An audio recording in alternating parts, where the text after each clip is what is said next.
For generations, the ultimate symbol of a lasting marriage has been a heavy, solid piece of silver. It carries weight. It implies permanence. But the reality is, most couples today are not sitting down to formal dinners in dedicated dining rooms. You want to honor the tradition and give something meaningful, but you also don't want to saddle the newlyweds with a delicate object they have to constantly tiptoe around. And this isn't a minor purchase. We are talking about gifts that range from a couple $100s to well over $1,000. Dropping that kind of money on the wrong piece means your thoughtful, premium gift is going to spend the next 30 years wrapped in a cloth, pushed to the back of a closet. This diagram maps the two paths of every silver gift, cherished daily or tarnishing in a box. The first path demands high utility and display readiness. Ignoring maintenance forces it down the second path, where formal use pieces almost always end up stored away. Our goal here is to identify exactly which items guarantee that success path. To do that, we have to look at the trade-off between the actual precious metal content of the gift and how useful the object is in everyday life. The right choice respects the heritage of a silver wedding gift without giving the couple an obligation they don't have time for. Before picking a specific item, you have to decide on the metal itself. This chart compares the two options. Solid 0.925 sterling silver commands a massive upfront cost due to high intrinsic resale value. But being solid throughout gives it an endless generational lifespan.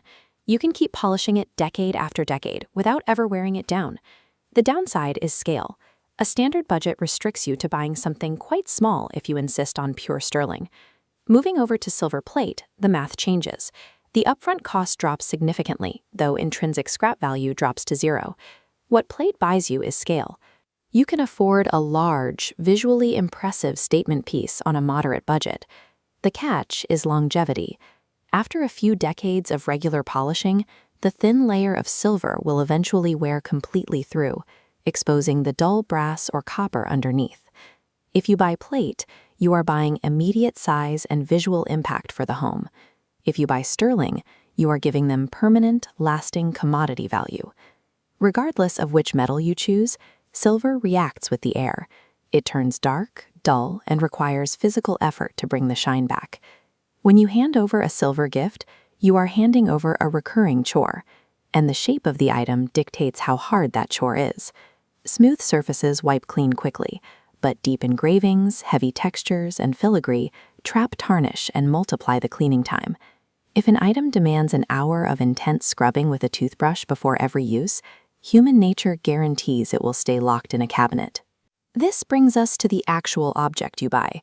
What looked correct on a registry 50 years ago looks out of place in a modern, open-concept home. Looking at this chart, we plot gifts against two metrics: daily utility on the vertical axis and maintenance required on the horizontal. Traditional formal wear, like candelabras and massive tea sets, lands in the bottom right, high prestige but functionally obsolete. Modern lifestyle items, premium picture frames, catch-all trays for keys, and sleek barware land in the top left. They integrate directly into daily routines with minimal upkeep. To ensure your gift is actually used, ignore the archaic dining accessories and stick strictly to this high-utility, low-maintenance quadrant. With those trade-offs clear, we can match the specific item to the recipient. First, let's consider the pragmatic, casual couple. For them, look at solid sterling home accents, a heavy sterling picture frame, or a high-end sterling silver cocktail shaker. These items work perfectly because they sit out in the open.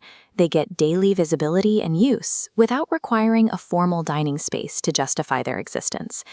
If you are on a tighter budget but still want to give a substantial piece of silver, you have to pivot. Prioritize physical build quality over the metal's purity. It is better to buy a thick, heavily constructed silver-plated serving tray than a paper-thin sterling cup that dents easily. How an object feels in the hand, its durability, and how often it gets used will always matter more to the recipient than the purity stamp hiding on the bottom. There is one exception: the traditional couple who actually hosts regular, sit-down, formal dinners. Even here, resist the urge to buy partial flatware sets or cheap individual forks just to check a traditional box. Instead, focus your budget on a single high-impact sterling serving utensil. A heavy silver carving set commands attention at the table. The core rule is simple. Match the metal and object to the couple's actual daily habits, rather than relying on an outdated etiquette book. True timelessness comes from utility. By choosing a practical item over a strict tradition, you ensure your gift becomes a living, useful part of their marriage.